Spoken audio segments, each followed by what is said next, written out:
Waalaikumsalam warahmatullahi wabarakatuh. Om Jof, gimana kabarnya? Berkenan Masih buka. alhamdulillah nih Kaisa nih baiknya. Oh saya belum sempat live. Nah kayak gini nih kita nih. Nah ini dia nih teman-teman nih Kaisa nih. Masya Allah. Oh iya, aku lupa ngabarin buat Karina dan juga Mehmet Fadli bisa hubungi atau DM teman-teman atau admin ini ya berbagi cerita ofisial ya. Nanti kirimkan alamatnya, nanti insya Allah hadiahnya langsung dikirimkan ke kamar Anda gitu ya. Gitu, Masya Allah. Kaisa sehat, oh, kita lagi terpisah ruang dan waktu nih. Masya Allah. Kaisa lagi pulang kampung, jadi kita nggak bisa satu studio. Mudik. Mm-mm. Masya Allah. Ini eh, awal mulanya mau seperti apa, Kaisa? Awal Mau mulanya, mau insya Allah langsung nanti, aja gitu. ya boleh deh. Aku nurut aja kok. Siap. Baik, karena memang udah pada siap semua nih. Saya baru bergabung tadi ada pengumuman apa? Oh, pengumuman pemenang tadi gitu ya. Nanti insya Allah saya share screen juga saya share di grup ya. Baik, langsung aja teman-teman. Raisa juga udah ada di tengah-tengah kita. Mudah-mudahan luruskan niat kita, ambil pulpennya dan ikat setiap ilmu yang kita dapat dengan mencatatnya gitu ya. Kepada Kaisa, waktu dan kesempatannya saya persilahkan. Tafadhal Masykurah Kaisa. Ya, terima kasih banyak Om Jof. Bismillahirrahmanirrahim. Assalamualaikum warahmatullahi wabarakatuh. Alhamdulillahirabbil alamin. Wassalatu wassalamu ala asyrofil anbiya'i wal mursalin wa ala alihi wa sahbihi ajmain. A'udzubillahi minasyaitonir rajim. Bismillahirrahmanirrahim. Rabbi shrah li sadri wa yassir li amri wahlul 'uqdatam min lisani yafqahu qawli. Alhamdulillah, uh, senang banget bisa kembali bersua ya bersama kawan-kawan di berbagi cerita. Mudah-mudahan perkumpulan kita ini, komunitas kita ini bisa memberikan banyak manfaat kepada kita semua ya, dengan perantara cerita-cerita yang nantinya bisa kita ambil ibrohnya, bisa kita ambil hikmahnya. Ya. Karena memang setiap story yang akan kita sharing ya di dalam komunitas kita ini tujuannya adalah untuk diambil hikmah, ya untuk diambil hikmah serta ibroh darinya.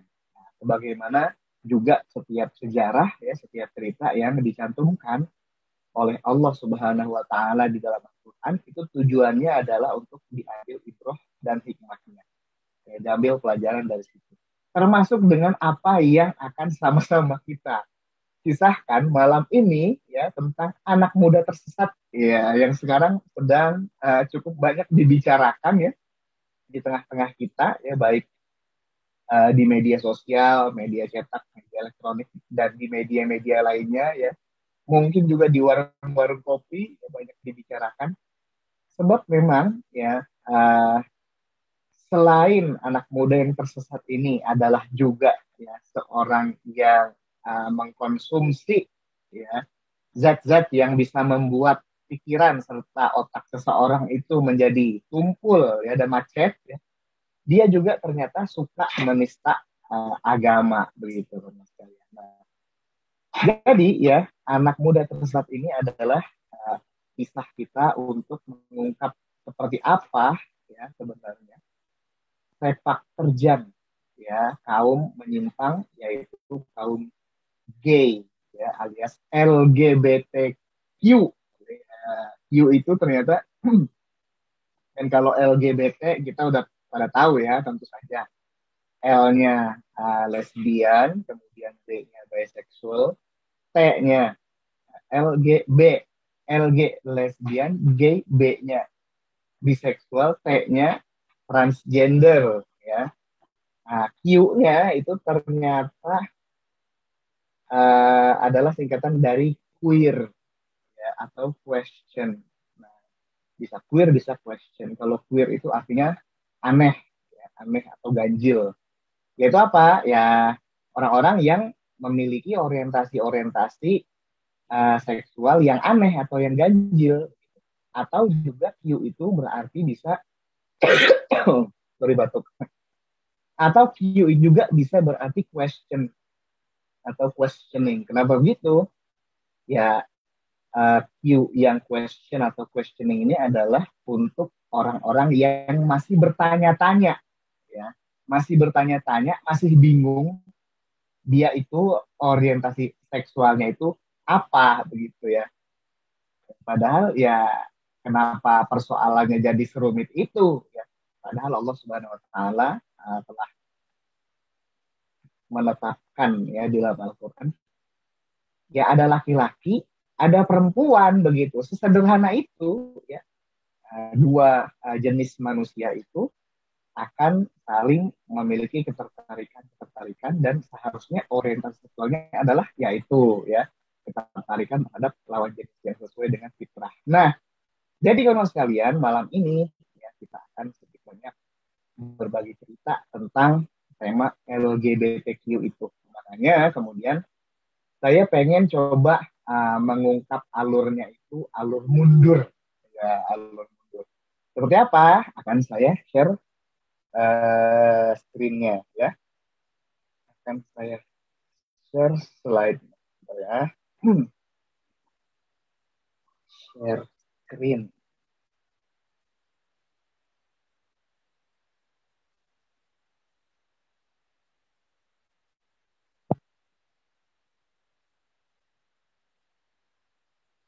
Nah, kelihatan nggak?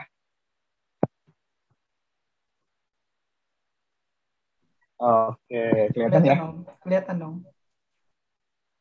Oke, kelihatan sih. Nah, jadi kalau sekalian, saya ingin mengungkap kisah kita ini dengan alur mundur, ya, dengan alur mundur. Nah, awal-awalnya adalah saya ingin mengungkap beberapa judul apa namanya, beberapa judul berita yang terkait dengan anak-anak muda sesat yang sekarang ini sedang rame ya. Nah, ini dia ya rupa-rupanya ya beliau adalah seorang cowok yang berorientasi homoseksual ya penyuka sesama begitu.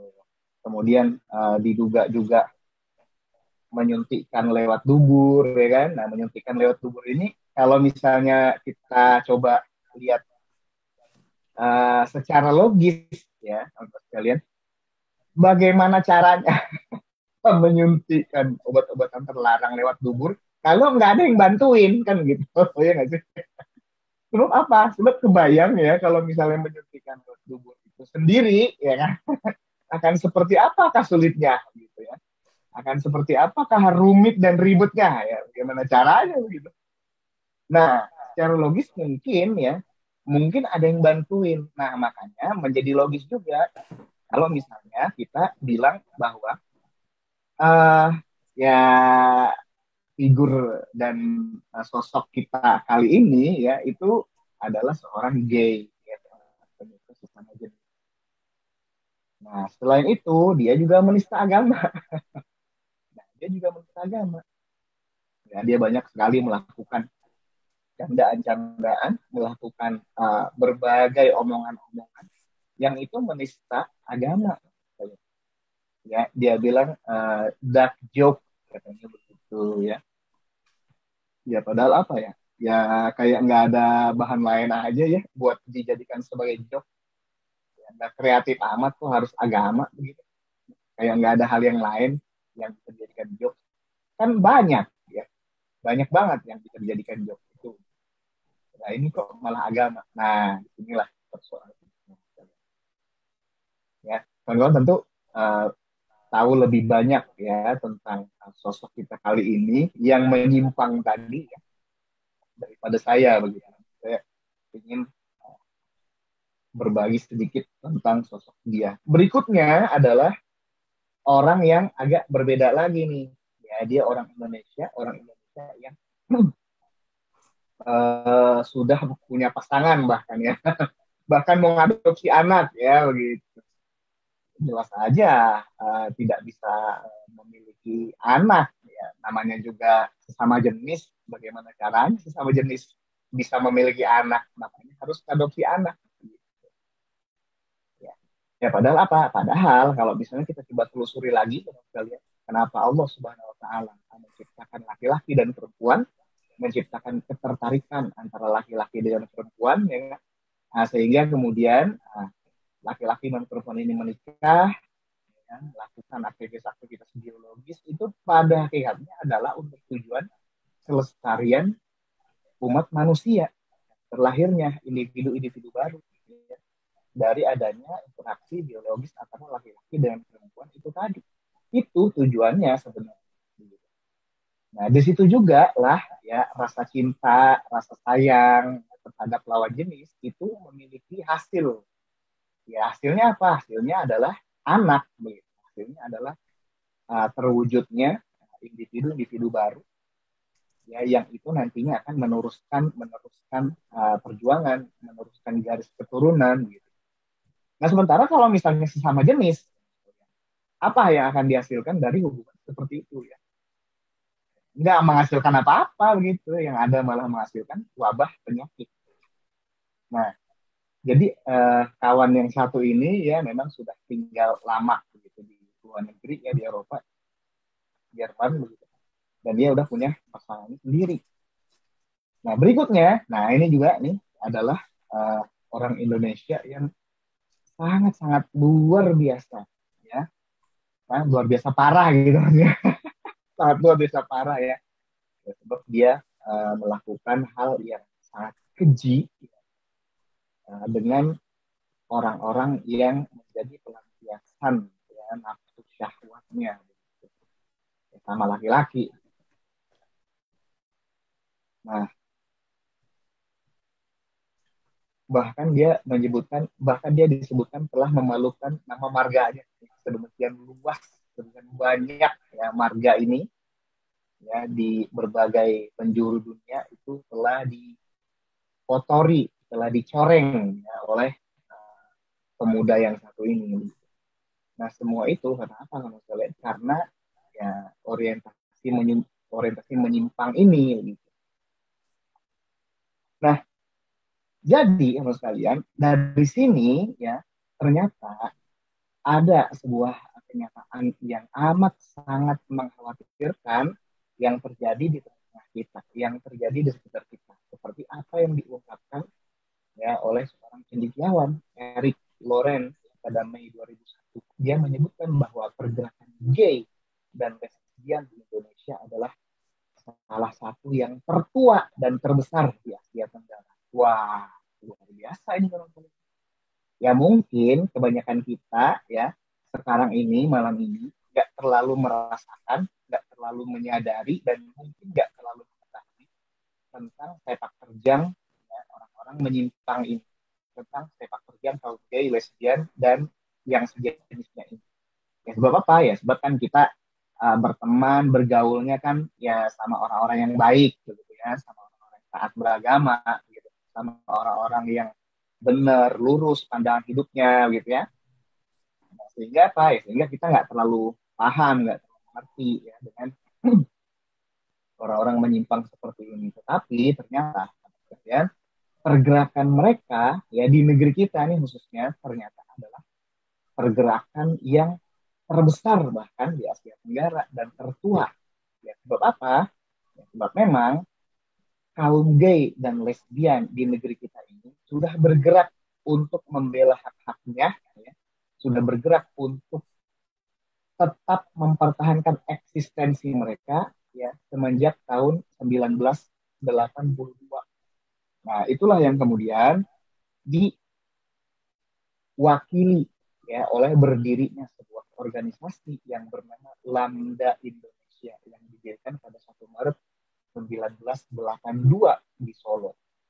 Ya, dia menjadi organisasi hak-hak kaum LGBT pertama yang didirikan di Indonesia. Coba kita bayangkan, sejak 1982 saya aja belum lahir, ya. Saya belum lahir, dia sudah berdiri kemudian bergerak. Ya, memang Lambda Indonesia ini tidak terlalu bertahan lama, ya. Kenapa? Ya sebab dia pudar, gitulah. Gerakan ini aktivitasnya pudar dan kemudian menghilang kira-kira pada tahun 1986, begitu. Apa saja, ya, tindakan-tindakan atau aktivitas-aktivitas yang dilakukan oleh Lambda Indonesia ini, ya itu dia melakukan advokasi ya, terhadap kaum gay dan lesbian. Begitu. Yang kalau misalnya ada yang gara-gara orientasi seksualnya itu mendapatkan penistaan misalnya, atau mendapatkan ketidakadilan, ya gitu-gitu ya, mendapatkan penganiayaan, nah, maka kelompok inilah yang kemudian melakukan pembelaan-pembelaan. Gitu.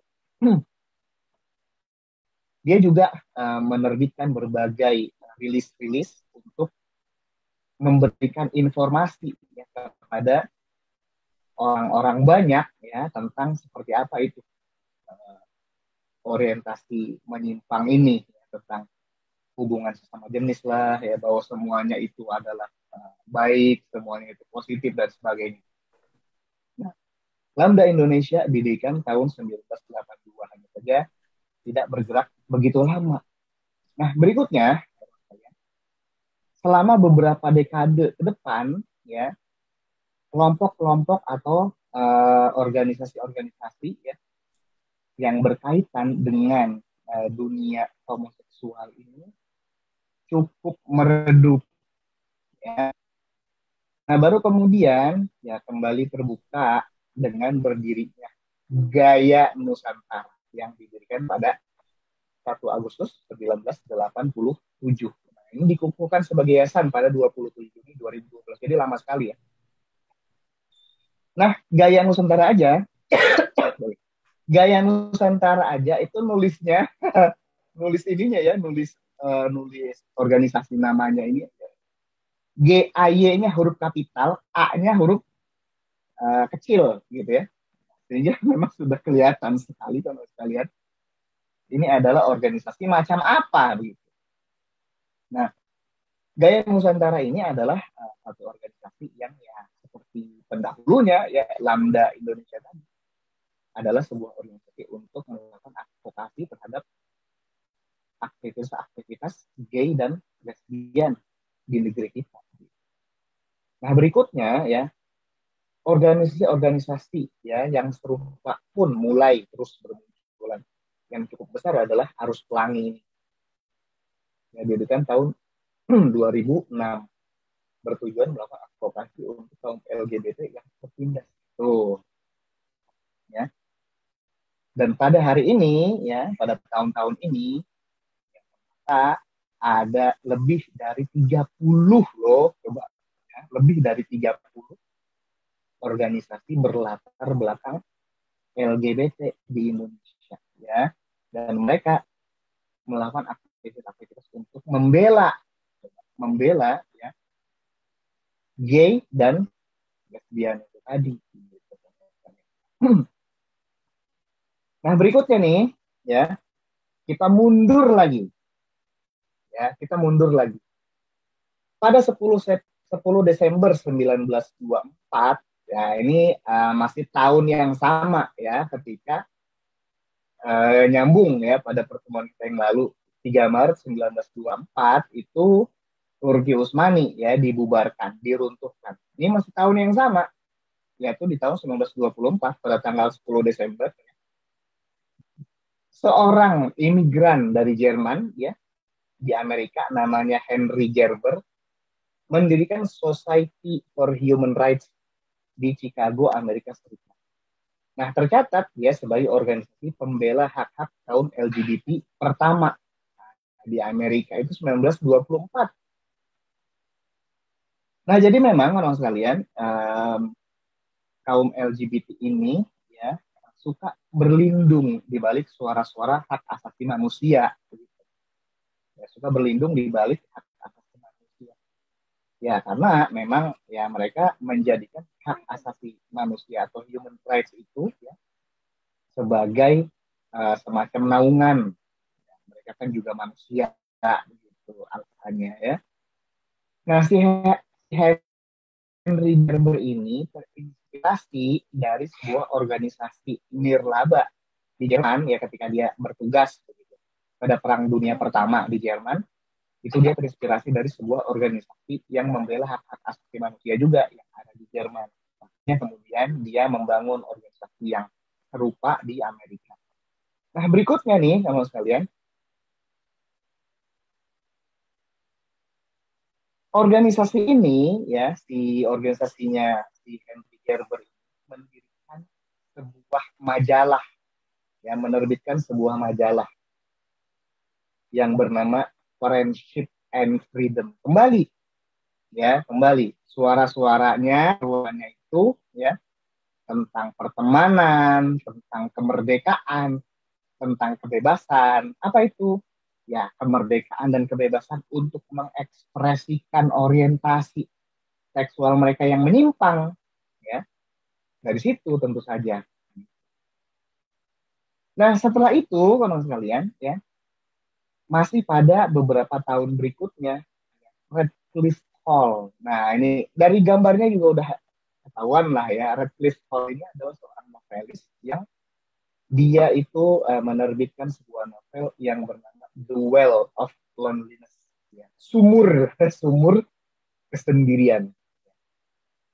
Nah, jadi memang si novel Radcliffe Hall ini entah ada hubungan saudara sama Daniel Radcliffe ya, Harry Potter. Nggak tahu dah tuh. Nah, yang pasti Radcliffe Hall ini menerbitkan novel yang berjudul The Well of Loneliness ya, pada tahun 1928. Dan novel The Well of Loneliness ini, kalian, ini adalah novel yang berkisah tentang lesbian. Ya, novel yang berkisah tentang lesbian. Oh, suara agak jauh. Apa saya nggak usah pakai itu ya? Nggak usah pakai headset ya? Oke, saya coba copot headsetnya dulu ya.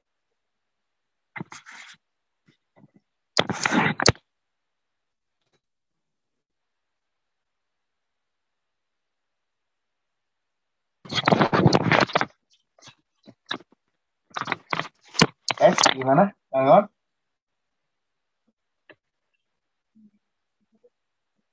Bentar ya, saya coba.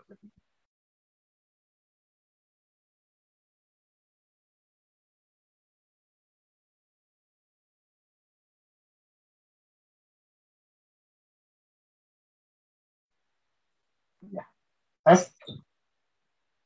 Udah oke ya? Nah, Udah jadi oke, kalau udah. sekalian, Redcliffe Hall ini menerbitkan novel kontroversial berjudul Well of Loneliness pada 1928. Dan ini adalah sebuah novel yang bertema lesbian. Ya, ya orangnya juga, penulisnya juga ya, begitu lesbian ya. Kita bisa lihat dia seorang wanita, tapi kemudian uh, bajunya baju pria, dia pakai jas, pakai setelan. Gitu. Nah berikutnya ya, di berbagai camp konsentrasi ini pada Perang Dunia Kedua ya, ada sebuah badge, ya, badge-nya itu berlambang segitiga pink. Ya, kok harus warna pink? Segitiga pink. Jadi pada zaman itu ya di camp konsentrasi di Nazi Jerman, teman sekalian, itu ada sebuah aturan yang mana ya orang-orang yang itu gay, ya homoseks begitu, kemudian para pemerkosa ya predator-predator seksual itu mereka itu ketika masuk camp konsentrasi di Jerman itu dapat badge berlambang segitiga terbalik warna pink. Ya, jadi memang kaum gay ini disamakan dengan predator seksual. Nah, itu terjadi kira-kira 1940-an gitu kan sekalian. Nah, berikutnya nih ya, pada tahun 1952. Nah, ini nih ya, jadi di American Psychiatric Association itu lembaga ya, lembaga psikiatrik Amerika memasukkan homoseksualitas ini sebagai penyakit mental ya dalam diagnostic and statistical of mental disorder. Jadi memang homoseksualitas itu disebut mental disorder, teman sekalian, ya, oleh American Psychiatric Association, ya, bersamaan dengan disorder-disorder lainnya. Kepribadian ganda misalnya itu disorder. Kemudian orang skizofrenia ya disorder juga ya. Kelainan mental gitu ya, penyakit mental.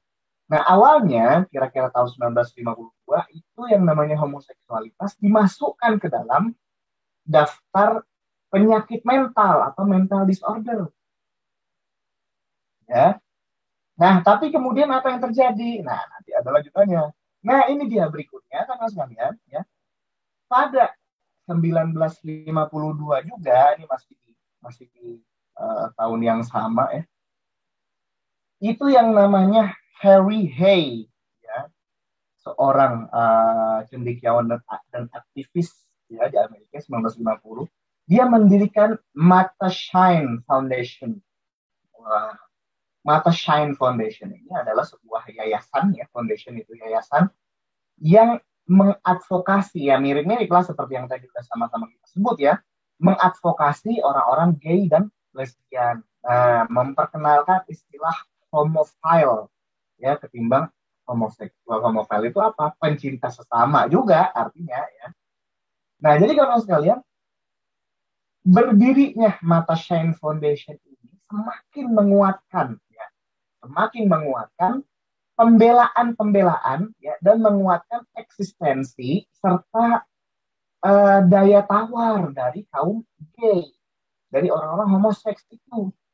Nah, pada tahun 1955 ternyata Mata Shine Foundation ini semakin berkembang terus dan bahkan berubah, ya, menjadi Mata Shine Society.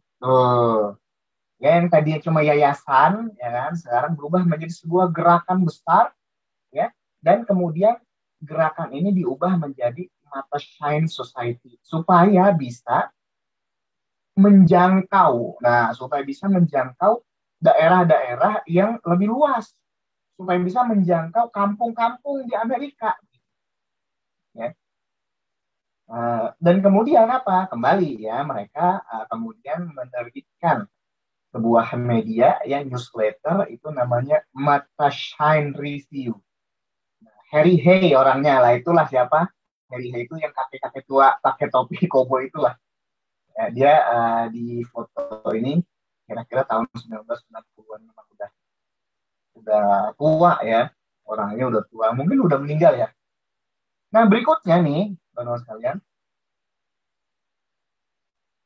orang yang mendirikan Mata Shine, ya, salah seorang founder dari Mata Shine Society tadi yang namanya William Dale Jennings, ya. Kemudian Kemudian pada 1952 mendirikan, ya, organisasi baru namanya One. Apa namanya? One. One. One Incorporation, One Inc. Ya, sebagai organisasi pembela hak-hak kaum LGBT, menerbitkan majalah One sebagai majalah gay pertama di Amerika. Wah, luar biasa ini kacaunya, ya kan, luar biasa ini kacaunya. Ya. Jadi memang pada tahun 50-an, pada dekade 50-an ini, ya, orang-orang yang memiliki penyimpangan-penyimpangan orientasi seksual tadi, ya, kaum gay, ya, lesbian, homoseksual itu, ya, banyak sekali mendirikan organisasi-organisasi, menerbitkan, ya, media-media, menerbitkan newsletter, menerbitkan majalah, ya, rilis-rilis begitu. Untuk apa? Untuk menyebarkan pemikiran-pemikiran mereka, ide-ide dan konsep-konsep mereka begitu, kepada masyarakat luas, ya. Apa saja isinya? Tentu saja, ya, segala legalisasi terhadap tindakan mereka yang menyimpang itu. Ya, di situ diserukan, ya, I am glad I am homosexual. Nah, seperti judul, ya, besar dari salah satu edisi, ya, majalah One ini. Apa artinya I am glad I am homosexual? Saya itu senang, saya sebagai seorang homoseksual, coba. Ya, harus senang, harus bangga, begitu kira-kira. Ya, sebab apa? Ya, sebab memang kata mereka, ya, itu udah dari Tuhan kayak gitu. Ya, itu udah genetik, ya. Itu nggak bisa dilawan. Memang udah takdir dari sononya. Seorang itu gay atau seorang itu lesbian. Wah, luar biasa sekali, ya kan? Ya, luar biasa kacau gitu maksudnya. Nah, nih berikutnya, ya. Nah, ini masih di tahun yang sama nih, ya. Delmartin dan Delmartin dan Phyllis Delmartin dan Phyllis Lyon serta beberapa lesbian lainnya mendirikan Daughters of Bilitis. Ya, nama organisasinya itu unik-unik ya. Daughters of Bilitis di San Francisco, Amerika Serikat. Inilah organisasi pembela hak-hak lesbian pertama di Amerika. Ya, Daughters of Bilitis. Jadi dua ibu ini ya, Del Martin yang atas, dia masih muda begitu. Phyllis Lyon ini yang di bawah, itu mereka pasangan lesbian begitu. Dan mereka itu baru meresmikan pernikahannya itu kira-kira beberapa tahun yang lalu ya, pada tahun 2000-an, ya, 2004 gitu kalau nggak salah. Kira-kira tahun 2000-an itu baru meresmikan pernikahannya. Oh iya, pernikahan sesama jenis ya. Itu baru diresmikan kira-kira beberapa tahun yang lalu ketika mereka tuh udah pada tua ya, udah pada jompo begitu. Nah, meresmikan pernikahannya. Perempuan sama perempuan ya menikah begitu. Nah, dan mereka merilis sebuah media majalah lesbian pertama juga di Amerika, itu namanya The Ladder. Nah, itulah ya, salah satu covernya. Ini majalah The Ladder ini rilis kira-kira 1950-an juga. Nah, berikutnya ini kalau misalnya orang yang punya kodam ya, dia kodam, dia suaranya kayak cewek, tahu-tahu gitu ya. Itu kodam katanya gitu ya. Inilah dia ya sebagai seorang transgender pertama pada 1952, George William Jorgensen Jr. menjalani operasi yang disebut sex reassignment surgery di Denmark ya. Jadi nama operasinya itu sex reassignment surgery ya. Pembedahan reassignment. Jadi ditugaskan kembali, dirombak kembali sesuai dengan pesanan, sesuai dengan yang dia inginkan. Nah, jadi transgender yang mungkin sekarang kita kenal ya udah cukup populer itu juga melakukan sex reassignment surgery ini ya, sehingga kemudian dia betul-betul berubah dari yang tadinya laki-laki menjadi perempuan. Ya hanya saja ya kadang-kadang ya kodamnya keluar, kadang-kadang kodamnya keluar begitu ya. Tahu-tahu suaranya jadi gede ya kan, tahu-tahu suaranya jadi ngebas begitu ya.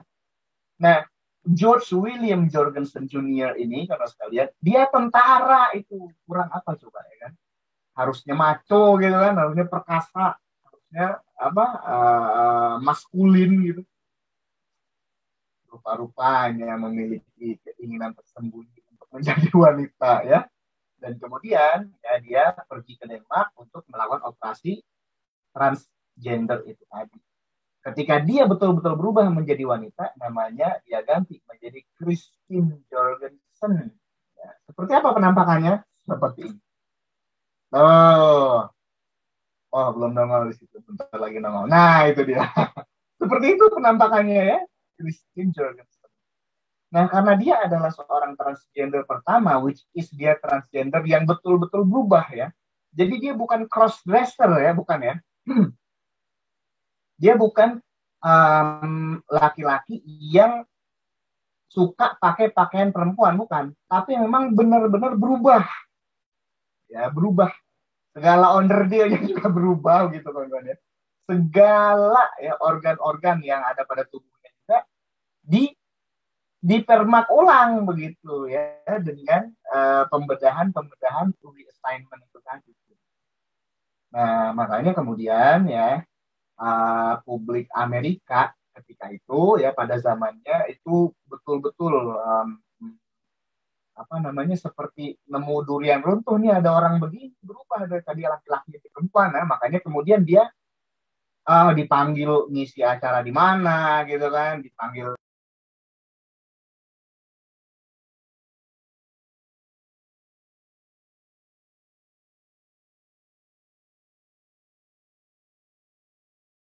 Kaisa, ke-mute, Kang. Punten. Kaisa, ke-mute. Ke-mute ininya. Halo, Mic-nya Kaisa. ke mute, mic-nya. Halo, Kaisa.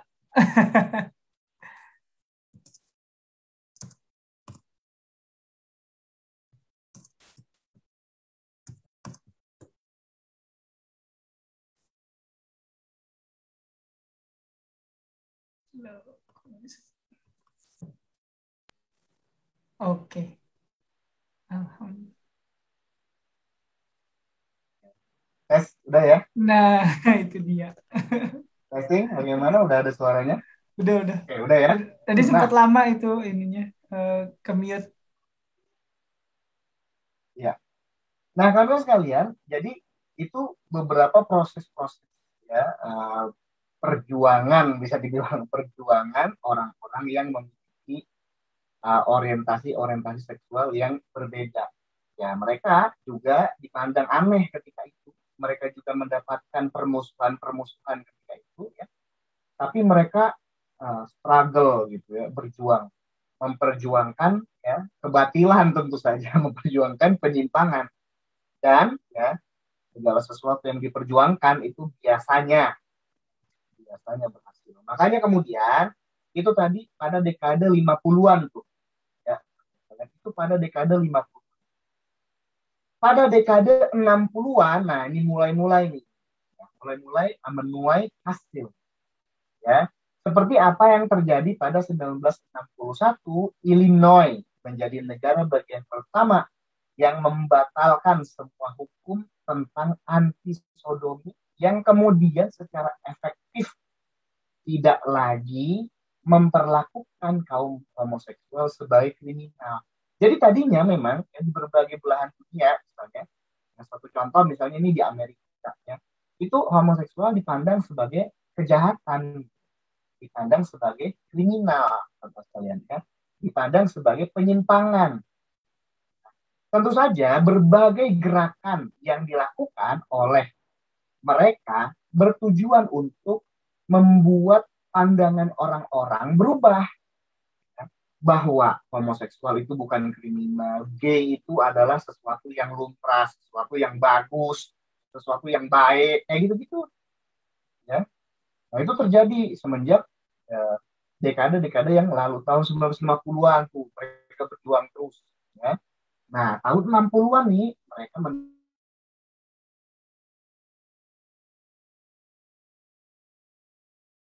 menuai hasilnya. Salah satunya di sini. Berikutnya nih ada satu momen yang sangat menjadi titik tolak ya, yang sangat menjadi titik tolak bagi pergerakan gay dan lesbian atau LGBT ya di dunia. Itulah apa yang disebut sebagai The Stonewall Riot.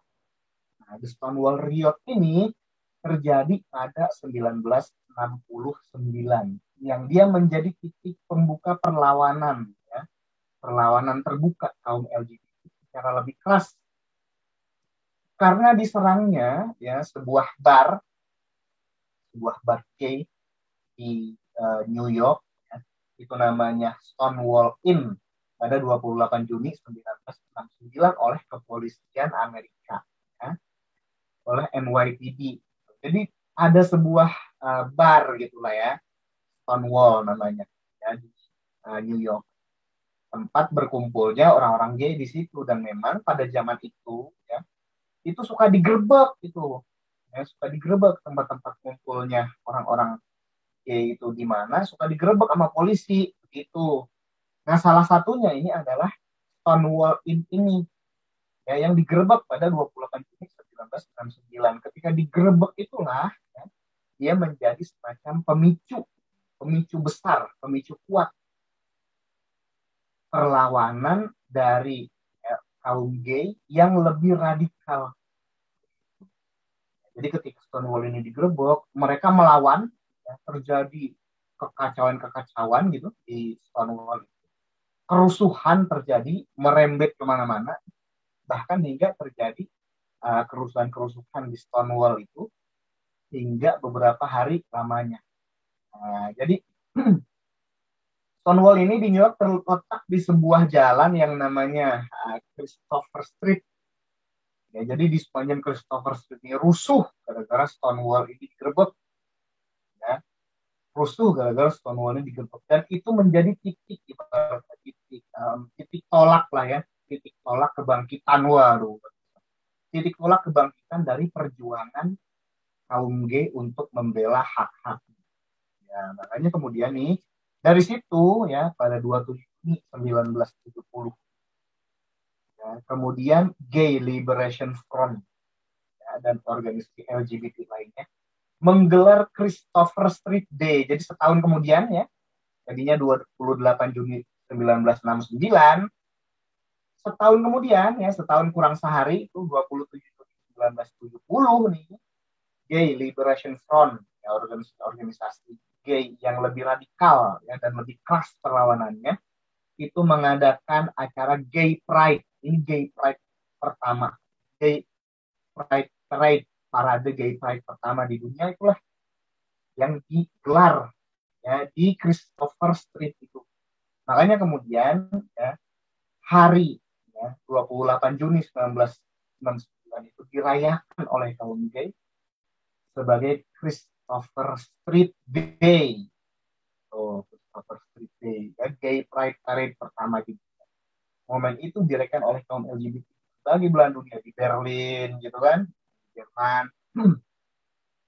Kemudian di berbagai negara-negara Eropa lainnya itu dirayakan besar-besaran. Nah, makanya kalau misalnya tanpa lihat apa namanya di internet tuh, wah itu kalau udah Christopher Street Day turun tuh yang pada nggak jelas. Turun segala-gala yang ada bikin. Nah ini nih beberapa foto-foto. Ngeri itu ya kalau saya lihat. Kalau saya lihat foto-fotonya, aduh, geleng-geleng kepala. Makanya yang kemudian saya ambil untuk dimasukkan ke dalam slide ini adalah ini yang foto-foto yang terjadi pada 27 Juni 1970 itu aja gitu. Makanya fotonya foto-foto lama.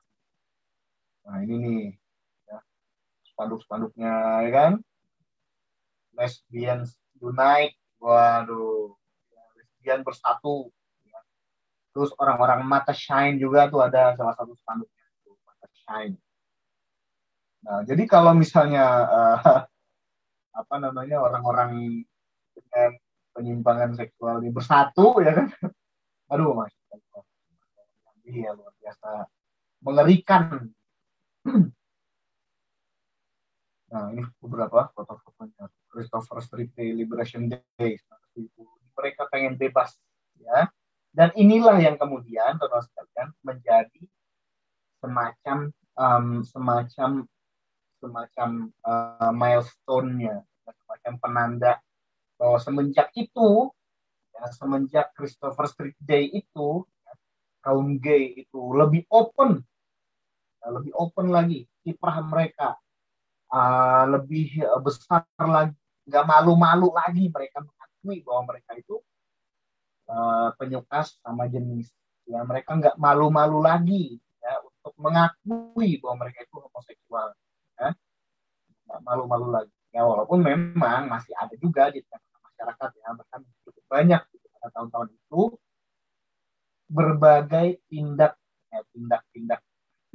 pelecehan misalnya terhadap gay kayak gitu ya. Tapi semenjak itu mereka lebih open lagi, ya, mereka lebih bersatu, mereka lebih keras lagi perjuangannya untuk mencari pengakuan ya, terhadap hak-hak mereka. Gitu. Pokoknya gimana biar mereka itu diakui eksistensi. Nah ini berikutnya, nih pada tahun 1973 kembali ya kan American Psychiatric Association mengeluarkan homoseksualitas yang tadinya masuk ke dalam daftar mental disorder ya, dalam Diagnostic and Statistical of Mental Disorder, tadinya masuk ke dalam daftar itu, lah tahun 1973 dikeluarin. Coba ya, ngeri kan. Dikeluarin jadi apa? Jadi homoseksualitas itu udah bukan mental disorder lagi, sudah bukan penyakit mental lagi. Ya, katanya apa? Katanya argumentasinya itu gara-gara ya dari berbagai penelitian yang dilakukan, ya, itu tidak ditemukan katanya, tidak ditemukan bahwa homoseksualitas itu sebagai penyakit katanya gitu. Ya, sebab itu adalah satu kecenderungan yang bisa saja terjadi katanya pada manusia. Ya, bisa saja terjadi dan itu adalah sesuatu yang lumrah, ya, alami, dan itu dorongan dari dalam diri seorang manusia. Bersih katanya, ya, natural, bisa saja terjadi. Ya, sehingga apa? Sehingga kecenderungan orientasi seseorang bisa ya heteroseksual begitu ya kepada lawan jenis, bisa juga biseksual ya maksudnya kepada lawan jenis bisa, ya kepada sesama jenis bisa begitu. Atau bisa juga homoseksual yaitu kepada sesama jenis dan itu bisa terjadi kepada siapapun begitu. Ya, ngeri, ngeri banget ini kan udah pada 73 homoseksualitas dinobatkan bukan lagi sebagai penyakit mental, bukan lagi sebagai mental disorder. Makanya kemudian ya pernikahan sesama jenis nih, sex marriage, pernikahan sesama jenis itu dilegalkan di mana-mana, ya. Karena apa? Sudah bukan kelainan lagi, sudah bukan penyakit mental lagi, ya, sudah bukan disorder lagi begitu. Makanya sekarang ya berbagai negara itu kayak lomba-lombaan pusing kepala dah. Kayak lomba-lombaan melakukan pelegalan terhadap pernikahan sesama jenis. Belanda tahun 2001. Belanda tahun 2001. Dilegalkan pernikahan sama jenis di Belanda. Jadi pernikahan itu asal cinta aja. Emang pernikahan itu apa sih kalau menurut mereka di Barat? Orang menikah kan karena saling mencintai gitu. Kan karena saling mencintai makanya menikah. Lah kalau mencintainya sesama jenis menikah aja udah gitu. Kan saling mencintai. Ya. Nah ini udah sangit, ini parah ini. Belanda tahun 2001 melegalkan pernikahan sesama jenis. Berikutnya ada di Belgia tahun 2003. Ya, Belgia tahun 2003. Spanyol tahun 2005. Ya, melegalkan pernikahan sesama jenis. Kanada juga tahun 2005 ya, melakukan penetapan legal ya menikah sama jenis. Perempuan sama perempuan menikah boleh, laki-laki sama laki-laki menikah boleh. Ntar tahu suami yang mana, tahu istri yang mana gitu loh, dua-duanya sama kan ya. Itu udah pusing lah. Afrika Selatan ya tahun 2006 melegalkan pernikahan bersama jenis. Ya. Prancis tahun 2013 melakukan pelegalan terhadap pernikahan bersama jenis. Berikutnya Taiwan baru-baru ini 2019 melakukan pelegalan terhadap pernikahan sesama jenis. Ya. Yang lebih baru lagi Inggris ternyata ya baru melakukan pelegalan terhadap pernikahan sesama jenis tahun 2020. 2021 makin menyusul lagi, udah banyak negara-negara yang melakukan pelegalan terhadap pernikahan sesama jenis. Nah, Indonesia gimana? Indonesia ya kan? Ya secara legal memang belum ada ya, belum ada secara legal terbuka memang belum ada pernikahan sesama jenis itu diabsahkan, belum ada ya. Tetapi kelihatannya aktivitas-aktivitas uh, homoseksual itu udah banyak beredar ya, udah banyak berkembang ya, di negeri kita juga. Bagaimana yang tadi sudah sama-sama kita ungkap ya, di awal-awal tadi. Nah, kalau sekalian, berikutnya kita mundur lagi. Ya, ini mundurnya jauh banget. Mundur jauh banget. Ya kalau misalnya kita telusuri kayak di peradaban Yunani, ya kan, peradaban Romawi. Ya. Nah, jadi peradaban setelah kaum Sodom, yaitu misalnya di peradaban Romawi, peradaban Yunani, ya itu ternyata banyak juga ya, kaum homoseksual ini berkiprah pernah juga disebutkan bahwa prajurit-prajurit yang berperang dalam perang Peloponnesia itu yang dari Tebes ya, itu biasanya dicari orang homoseksual, katanya begitu ya. Oke, biasanya prajuritnya. Karena apa? Ya karena gay itu lebih ganas gitu ya. Lebih ganas, bener gak sih? Ya kan, karena kecenderungan mereka itu lebih ganas. Apalagi ya di dalam perang itu pasangan-pasangan gay itu disuruh perang. Ya. Tentu kan mereka akan memiliki ikatan saling menguatkan yang lebih besar begitu ya, ketimbang ketimbang pasangan-pasangan yang lain. Kenapa ya? Itu kan hubungan menyimpang. Hubungan menyimpang tentu saja sulit untuk menemukan orang yang sama-sama menyimpang. Nah, makanya mungkin ini salah satu hal yang membuat orang gay itu punya kecenderungan lebih ganas, ya. Karena dia uh, kita coba lihat beberapa kasus kayak Rian misalnya gitu kan, Rian Jombang kayak gitu, itu ya membunuh, memutilasi dan sebagainya, itu karena kecenderungan orientasi homoseksual tadi. Bukan cuma itu ya, satu dua kasus yang berhubungan dengan orientasi homoseksual tadi, tapi ada banyak kasus di berbagai belahan dunia yang memperlihatkan bahwa memang orang-orang gay ini lebih sangar gitu, lebih lebih kejam gitu. Nah itu jadi memang di peradaban Yunani dan Romawi kita digunakan itu ya orang-orang homoseksual. Nah kita mundur lagi nih pada pada para pelopor ya kaum gay dan lesbian.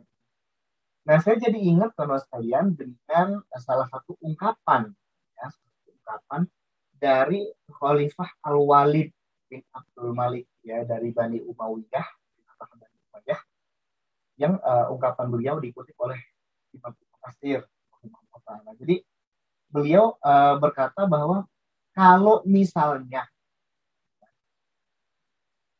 ada laki-laki menyukai sesama laki-laki itu tidak diungkapkan oleh Allah Subhanahu wa taala di dalam Al-Qur'an, maka pasti kami tidak akan pernah mengetahui ada kenyataan seperti itu. Itu kira-kira kata Al-Walid bin Abdul Malik. Nah ini memperlihatkan kepada kita kan sekalian bahwa sebenarnya ya emang nggak kebayang gitu ya, nggak kebayang kok ada laki-laki menyukai sama laki-laki misalnya, atau kok ada perempuan menyukai sama perempuan misalnya. Nah, jadi pada zaman itu benar-benar nggak kebayang. Itu kan zaman keemasan Islam ya, salah satu zaman keemasan Islam setelah Nah jadi karena tercantum di dalam Al-Quran ya, kisah tentang kaumnya Nabi Lut yang menyukai sesama jenis ini, kita jadi tahu ya bahwa ada loh orang-orang yang menyimpang kayak gitu, orang-orang yang suka kepada sesama jenis kayak gitu. Nah begitu. Nah jadi ya sedikit story ya, tentang bagaimana awal mula atau asal usul ya kaumnya Nabi Lut itu ya, kaum Sodom itu mereka kan nggak tahu-tahu ujuk-ujuk menjadi homo kan gitu ya.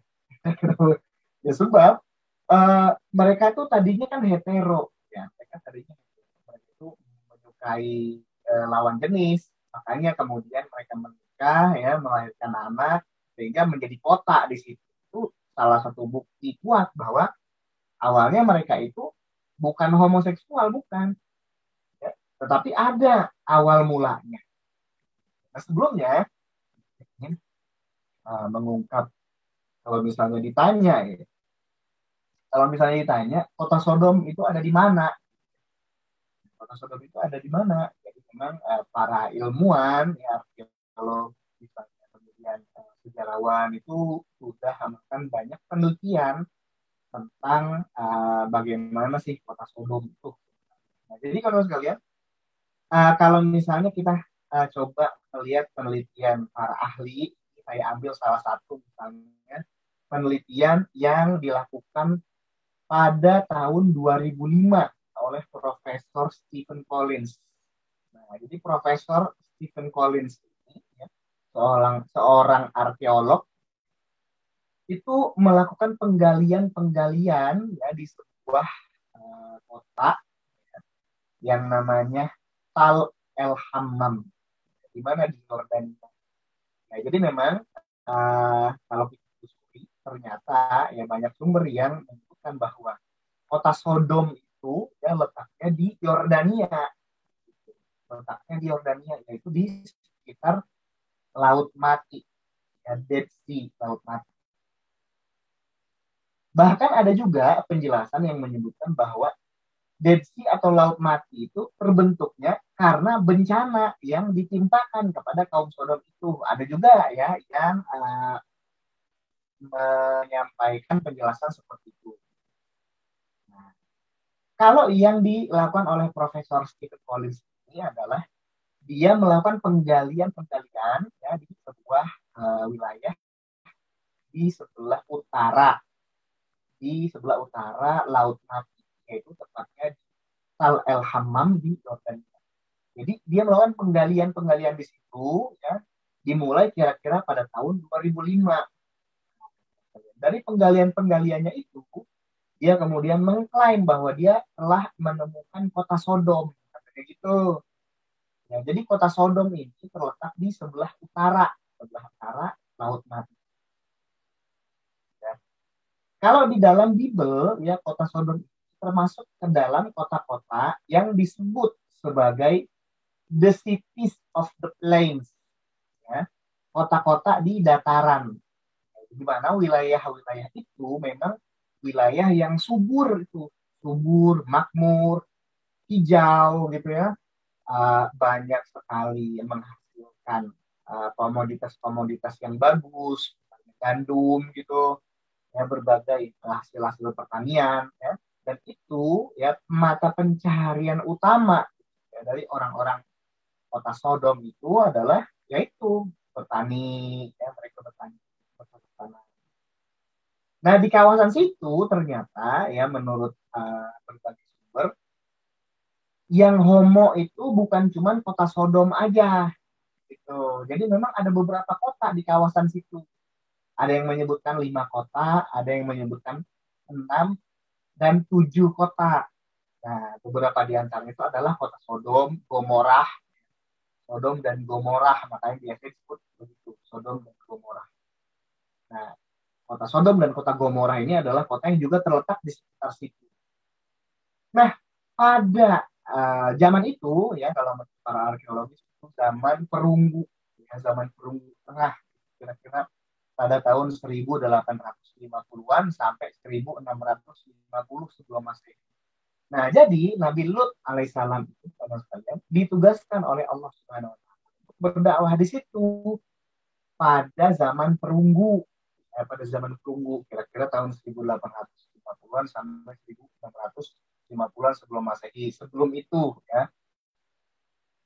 Nah, beliau berdakwah di situ dan beliau menemukan bahwa di situ tuh wah udah kacau.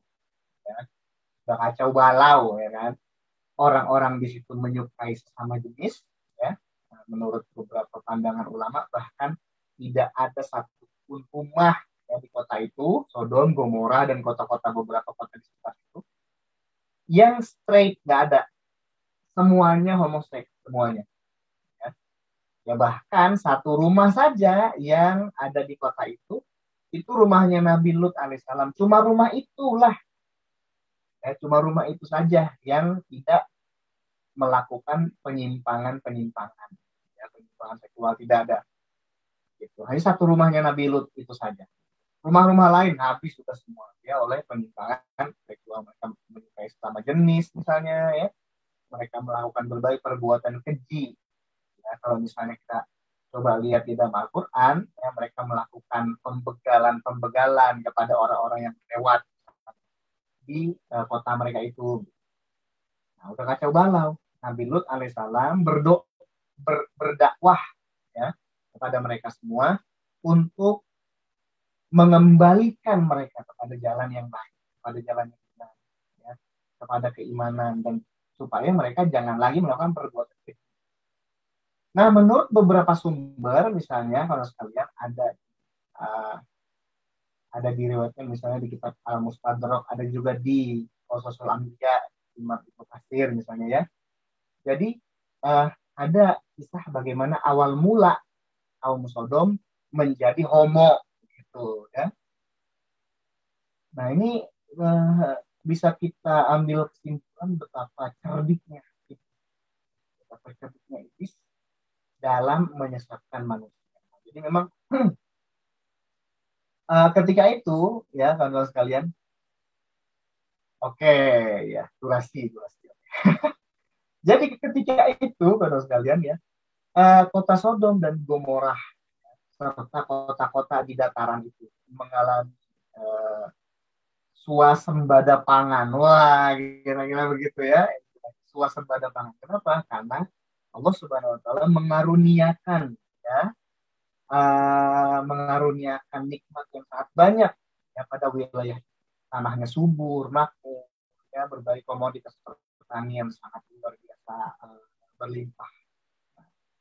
Ketika itu ya mereka bekerja, kemudian mereka malamnya istirahat. Ketika pagi menjelang mereka melihat hasil panen yang mereka tumpuk di gudang-gudang serta di lumbung-lumbung mereka sudah hancur. Nah, sudah hancur.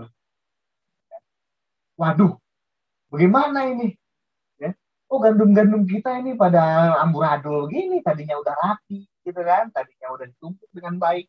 Kok jadi amburadul gini, ada yang nyolong gandum kita ini dan komoditas-komoditas lain gimana?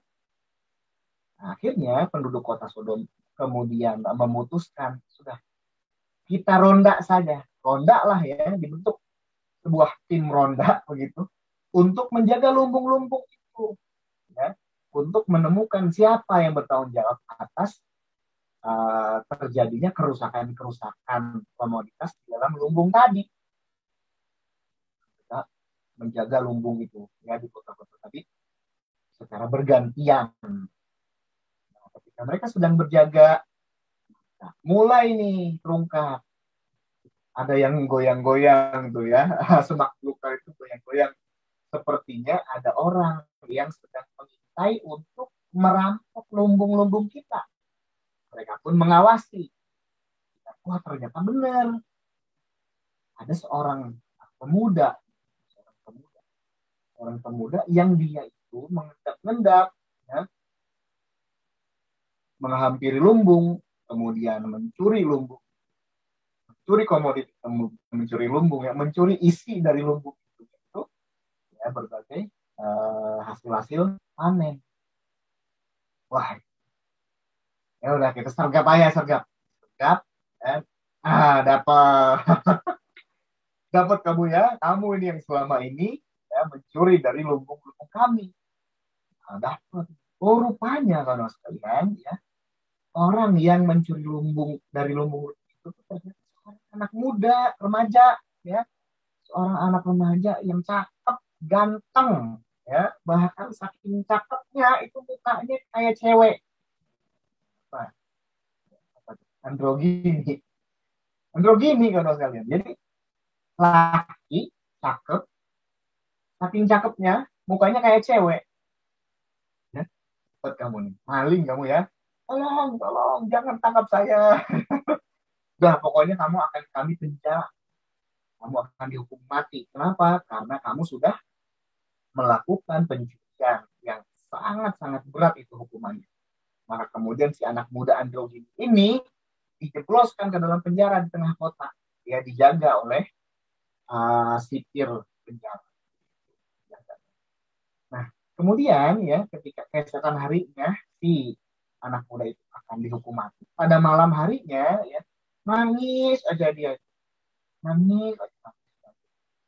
Lah si penjaga penjara kan ya kasihan juga, mana anaknya cakep kan gitu, mana anaknya ganteng tampan sampai kayak cewek gitu, gitu ya, kenapa kamu nangis aja? Saya kalau misalnya malam kebiasaan saya diusap-usap sama bapak saya katanya gitu. Diusap-usap sama bapaknya katanya ya. Kata sipir penjara geleng-geleng kepala, Akhirnya apa? Akhirnya dia masuk ke dalam penjara, ya kan? Ke dalam sel penjara tadi, ya. Kemudian dia peluk badan si anak muda ganteng, diusap-usap sama dia. Coba, ya tahu punya tahu, ternyata selidik punya selidik. Cowok androgini ini iblis, ya, menjelma menjadi seorang cowok cakep ganteng androgini hampir mirip kayak cewek, diusap-usap ya, ya sama si penjaga penjara ini. Mulai-mulai ini iblis pinter. Kok sih jadi muji-muji iblis ya? Bukan. Ya tapi memang begitulah orang lainnya. Nah, jadi dia dalam wujud seorang pemuda, ya, ganteng tadi, melakukan gerakan-gerakan entah gimana lah itu ya, menggeliat-geliut gitu-gitu. Sampai kemudian terjadilah perbuatan yang terhina dan terkutuk itu. Ya, apa ya itu perbuatan sodomi itu tadi. Ya, perbuatan yang sangat dimurkai oleh Allah Subhanahu wa taala.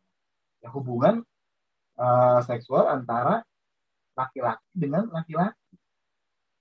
Nah, dari situ ya pada pagi harinya si cowok ganteng androgininya udah nggak ada. Tetapi si sipir penjara masih mengingat dengan sangat memorable apa yang terjadi tadi malam. Betulnya udah begitu tersebar, ya, tersebar perbuatan keji itu tadi ke seluruh kota tersebar perbuatan keji. Sehingga kemudian perbuatan keji itu tersebar ke seluruh kota, jadilah orang-orang ya yang tadinya hetero menjadi homo. Belum selesai sampai di situ, iblis kemudian berubah lagi menjadi seorang perempuan. Ya.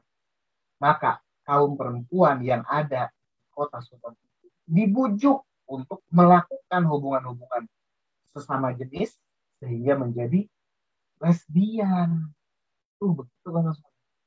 Ya. Nah, jadi kisah itu dituturkan oleh uh, Rasulullah SAW. Abdullah, mengerikan sekali, coba. Jadi di situ awal mulanya bagaimana kita menjadi semenjak saat itulah. Nah, jadi pelopor kaum LGBT itulah kaum Sodom, kaumnya Nabi Lut itulah kan, yang di dalam Al-Quran disebutkan bahwa sebelum mereka, sebelum dia kaumnya Nabi Lut itu belum ada satu manusia pun, belum ada satu makhluk pun ya, di bawah kolong langit alam semesta ya yang melakukan perbuatan keji homoseksual, belum pernah ada. Tetapi apa? Tetapi yang mengawalinya adalah kaumnya Nabi Lut yang diajarkan oleh iblis, oleh setan, perbuatan-perbuatan keji seperti itu. Makanya kemudian ya diutuslah Nabi Lut alaihissalam yang beliau merupakan keponakan ya dari Nabi Ibrahim alaihissalam. Ya, jadi Nabi Lut sama Nabi hidup sezaman. Ya, hidup sezaman. Nabi Lut alaihissalam ditugaskan oleh Allah di kawasan Yordania itu ya di kota Sodom, Gomorrah dan sekitarnya itu, untuk berdakwah, mengembalikan semuanya ya kepada kebenaran, kepada kebaikan. Bisa kita bayangkan ya kalau saya betapa berat tugasnya Nabi Lut. Kenapa berat? Sebab dia harus berhadapan dengan kaum homo ya, satu negeri, 5 kota, 7 kota, semua homo semua. Coba kita bayangkan misalnya lagi jalan malam-malam, karena saya pernah ngalamin ya. Jadi satu kali ya ketika saya lagi pulang kemalaman, itu lagi jalan, tiba-tiba di hadapan saya ada perempuan gitu. Ketika makin dekat ya, ternyata perempuan jadi-jadian gitu ya, panci ya bencong. Itu membuat saya kabur malam. Saya lari, lari ketika saya sedang berjalan, kemudian ada bencong tuh, saya lari, kabur takut. ya bahkan isunya itu bencong lari lebih cepat ya kan daripada jenis-jenis manusia lainnya gitu ya. Nah ini Nabi Lut alaihissalam harus berhadapan dengan satu negeri semuanya kelainan orientasi. Aduh. Nah dari situlah makanya kemudian kan ketika dakwah Nabi Lut alaihissalam ya, sedemikian lamanya beliau umur beliau 130 tahun ya. Beliau berdakwah sepanjang hidup beliau ya di tengah-tengah orang-orang yang menyimpang itu dan ya, sedikit sekali yang mau menerima dakwah. Makanya kemudian Allah Subhanahu wa taala menghukum ya, menghukum kaum Sodom itu dengan azab yang sangat luar biasa. Itulah yang kemudian teman sekalian ditemukan di dalam penelitiannya Profesor Stephen Collins tadi. Dalam penggaliannya di kota Tal El Hammam itu, ya, itu ada lapisan tanah yang banyak debunya, ya, banyak debunya. Lapisan lapisan debunya itu kira-kira 1 meter, ya, tebalnya, itu debu yang agak hitam-hitaman. Di bawah lapisan debu itu ditemukan berbagai sisa-sisa peradaban, sisa-sisa tembok, sisa-sisa kota, ya, sisa-sisa tembikar-tembikar yang tembok-tembok itu hitam angus seperti habis kebakar. Sisa-sisa tembikar-tembikarnya ya itu meleleh, ya meleleh. Gitu. Pecahan-pecahannya hitam-hitam kayak angus. Ya, dan kemudian Profesor Stephen Collins itu mengambil kesimpulan bahwa pada fase itu seolah-olah sudah terjadi sebuah kebakaran besar ya, yang suhu dari kebakaran itu kira-kira 1.000 derajat Celcius. Ya, 1.000 derajat Celcius yang merupakan suhu dari magma, suhu dari magma vulkanik. Ya, jadi pada zaman itu, zaman ketika apa yang terkubur itu ya masih eksis, itu terjadi sebuah bencana besar berupa api yang berkobar di situ, kata Profesor Stephen Collins. Nah, jadi itulah mungkin tentu saja ini belum bisa dipastikan ya, tapi ini adalah ya, hipotesa.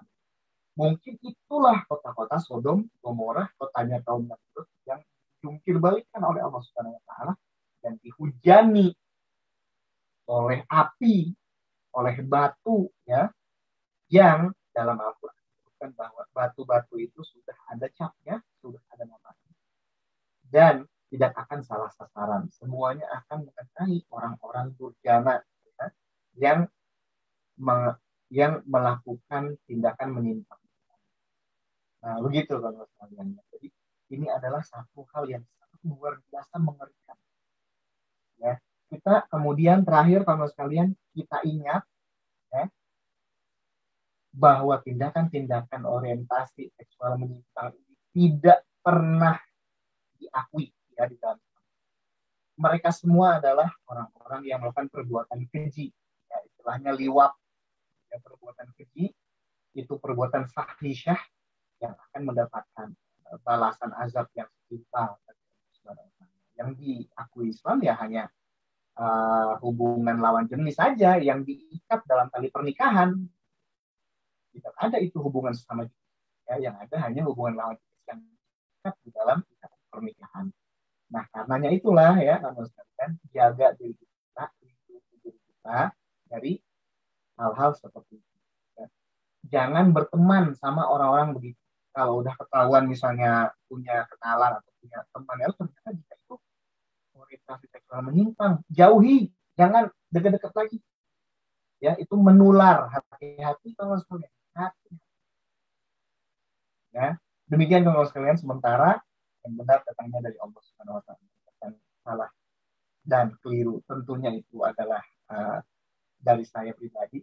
Allah Subhanahu Wa Taala mengampuni saya dan kita semua. Taufiq hidayah. Assalamualaikum warahmatullahi wabarakatuh. Saya kembalikan kepada Om Jo. Silakan Om. Waalaikumsalam warahmatullahi wabarakatuh. Masya Allah, Alhamdulillah. Ternyata perjalanannya jauh ya dari Indonesia sampai ke negeri Sodom dan banyak kisah yang baru juga tentang perkembangan eh, kaum LGBTQ dari tahun ke tahunnya ya. Em, dari saya tuh sisi mereka itu serius loh. Mereka itu serius menyuarakan kebatilan gitu. Lah kok kita ini seorang Muslim kok nggak serius menyuarakan keislaman? Nah itu, karena mereka itu serius kan tadi ya, Kak Isa itu cerita tentang perjalanan dari tahun 70, dari tahun 82 bahkan di Asia ya. Subhanallah, saking seriusnya sampai akhirnya mereka mendapatkan angin segar di era-era saat ini di berbagai negara berlomba mengabsahkan pernikahan sejenis nauzubillah min zalik. Tentu memang kita semua teman-teman berbagi cerita nggak mau ya seperti ini ya. Dan inilah waktunya buat teman-teman semua mungkin ada yang mau didiskusikan. Silahkan boleh open mic, boleh angkat tangan, raise hand atau menuliskan di kolom chat gitu ya. Subhanallah, dan saya baru tahu juga itu tadi tentang perkara eh, ternyata kaum Sodom itu dipelopori oleh iblis ya, oleh jin ya. Subhanallah. Nah, itu yang saya bilang kok mau-mauan tuh sipil penjaranya mengusap-usap gitu ya. Subhanallah. Memang eh, perangkap iblis gitu ya. Nah, ini udah ada nih Muhammad Al-Farabi. Subhanallah. Boleh mungkin bisa diaktifkan kameranya biar bisa saya spotlight. Silakan. Maaf tadi eh, jaringan saya nggak stabil, Kak. Boleh, boleh. Apakah suara saya terdengar? Ya, kedengaran. Silakan. Izin bertanya Hmm, terkait tadi cerita yang disampaikan hmm, sama Abang Syaf Muhammad Isa. Saya tangkap beberapa poin tentang LGBT ini kan katanya menular gitu kan. hmm, Nah, fenomena sekarang tuh kayak orang-orang yang LGBT tuh di dunia entertainment gitu kan. Di Indonesia tuh mereka dikasih panggung dan mereka tuh kayak udah dianggap biasa aja, bahkan orang-orang tuh kayak senang sama mereka gitu kan, memaklumi ya, itu kan bahaya ya. Nah, itu bagaimana kita menyikapinya. Yang kedua, soal eh, kasus seperti di pesantren gitu kan. Kenapa di pesantren itu bisa terjadi perilaku homoseksual ataupun lesbian yang saya khawatirkan juga orang-orang yang menjadi korban, bagaimana mereka bisa keluar dari situasi tersebut? Apakah mereka justru malah jadi menyimpang atau bagaimana solusinya untuk seperti itu? Terima kasih, Kak. Masya Allah. Ini dari Muhammad Al-Farabi ya. Subhanallah, ini cendikiawan muslim ini Muhammad Al-Farabi ya. Subhanallah. Mudah-mudahan ini sebagai doa buat si masnya bisa menjadi sebagaimana Al-Farabi. Amin, amin, ya rabbal alamin. Nah, itu ada dua pertanyaan Kang Isa ya. Di Indonesia yang seperti itu malah justru dikasih panggung dan justru lebih terkenal dibanding yang normal gitu ya. Subhanallah. Nah, itulah yang namanya impostor, teman-teman. Subhanallah. Baik, silakan Kang Isa, mungkin bisa ditanggapi. Baik, terima kasih banyak Om Jof, terima kasih banyak. Ya, jadi itulah apa namanya ya? Anomali ya, anomali yang terjadi di tengah dunia hiburan. Ya karena memang dunia hiburan di negeri adalah profit, maka mereka hanya akan melihat mana nih yang disenengin gitu. Kelihatan lucu gitu loh, kelihatan rame ya kan.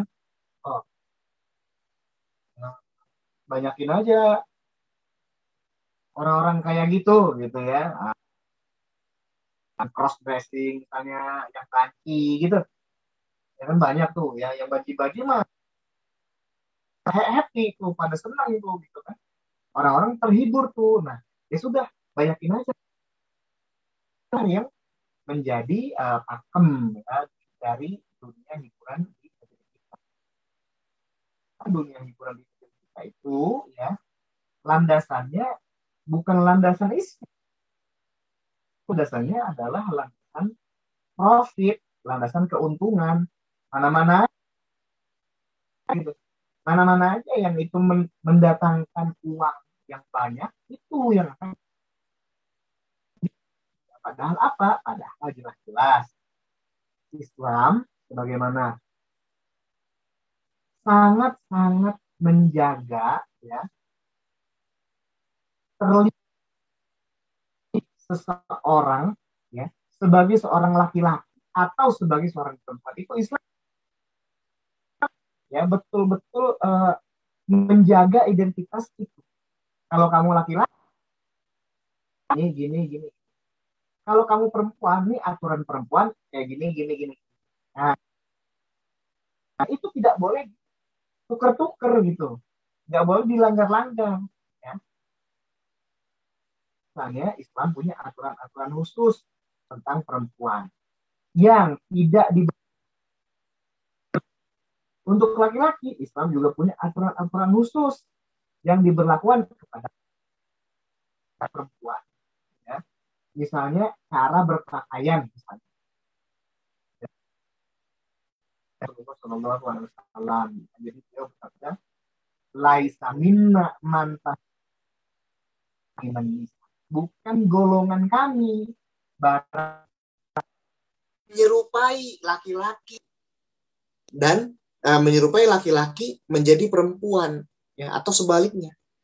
Nah, tasyabbaha birrijali minan nisa, laki-laki menyerupai perempuan, bukan golongan kami, kata Rasulullah Shallallahu Alaihi Wasallam. Coba, ya, artinya itu dari cara berpakaian saja, ya, laki-laki punya gaya dan cara berpakaiannya sendiri, ya, yang telah diajarkan oleh aturan-aturan Islam, dan itu tidak boleh ditukar-tukar. Perempuan juga punya cara berpakaiannya sendiri yang telah diajarkan oleh aturan-aturan Islam, dan itu nggak boleh ditukar-tukar. Tidak boleh laki-laki bergaya seperti perempuan, berbicara seperti perempuan, berdandan seperti perempuan. Itu diharamkan oleh Rasulullah Shallallahu Alaihi Wasallam dalam hadis beliau tadi. Makanya ya, bencong, banci, ya jelas keharamannya. Ya, laki-laki yang berpakaian perempuan, bersolek, berlagak seperti perempuan, itu jelas keharamannya. Tidak boleh itu. Tetapi yang kayak gitu malah disemarakkan, malah digalakkan oleh dunia hiburan di negeri kita. Begitu ya. Terus kalau tomboy gimana? Termasuk tomboy juga boleh. Ya. Perempuan yang bergaya seperti laki-laki tidak boleh lah. Perempuan harus mengikuti aturan-aturan Islam yang berkaitan dengan perempuan. Cara berpakaiannya, kalau dia perempuan ya, cara berpakaiannya harus pakaian perempuan dong. Pakai kerudung, ya kan? Ya, pakai jilbab, gitu. Harus dia menjaga identitas keperempuanannya. Begitu, kalau sekalian. Nggak boleh ditukar-tukar. Laki-laki harus menjaga identitas kelelakiannya. Ya, nggak boleh dicampur-campur, nggak boleh. Sebab Islam sudah menarik garis batas yang tegas antara laki-laki dan perempuan. Ya, nggak boleh dicampur-campur. Dalam barisan sholat aja beda gitu. Ya, perempuan di belakang, laki-laki di depan, jelas beda. Ya, nggak boleh disama-samain, nggak boleh dicampur-campur. Nah, tetapi sayangnya di dunia hiburan di negeri kita malah rame yang begitu. Androgini juga rame ya. Memang androgini itu kan orang laki pakai pakaian perempuan, tapi dia bukan homoseksual, bukan. Dan dia juga bukan orang yang kelainan, tapi dia saking cakepnya gitu ya, jadi kayak perempuan. Dan kalau berdandan jadi perempuan pun dia cantik gitu. ya. Dia cantik. Kalau misalnya kita vokalisnya Lark and Seal, tahu gak? Ya, Haido. Tahu dong. Itu mah cakep itu orangnya itu mah, ya kan? Nah itu dia. Kalau jadi didandanin aja jadi cewek cakep itu, didandanin jadi laki juga ganteng kan, androgini kayak gitu kira-kira ya. Nah tapi dia bukan homoseksual, bukan, dia punya istri gitu kan. Nah tapi apakah boleh kayak gitu? Nggak boleh ya. Dia laki-laki harus dengan kelelakiannya. Dia laki-laki harus berpakaian seperti laki-laki, tidak boleh berpakaian seperti perempuan ya. Nah sayangnya di dunia hiburan kita kayak gitu. Ya iyalah, dunia hiburan kita kan apa ya, tidak berdasarkan Islam gitu loh ya, tidak berdasarkan agama, sehingga yang menjadi prinsip penting begitu di dalam dunia hiburan kita itu adalah uang gitu. Yang penting uang, yang penting dapat rating tinggi, dapat iklan banyak, uang gitu ya. Sehingga tidak aneh kalau di dalam dunia hiburan gitu ya begitu loh. Orang dasarnya bukan agama, dasarnya bukan ajaran Islam ya gitu, kapitalisme ya, dasarnya kapitalisme ya, iyalah uang gitu. Nah berikutnya ya, yang kedua, kalau di pesantren bagaimana? Nah itulah teman-teman sekalian ya.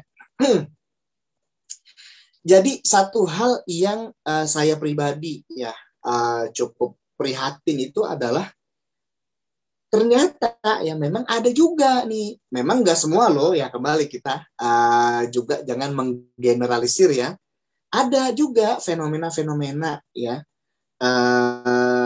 orientasi menyimpang homoseksual ini terjadi di pesantren-pesantren, ada juga itu ya, ada juga.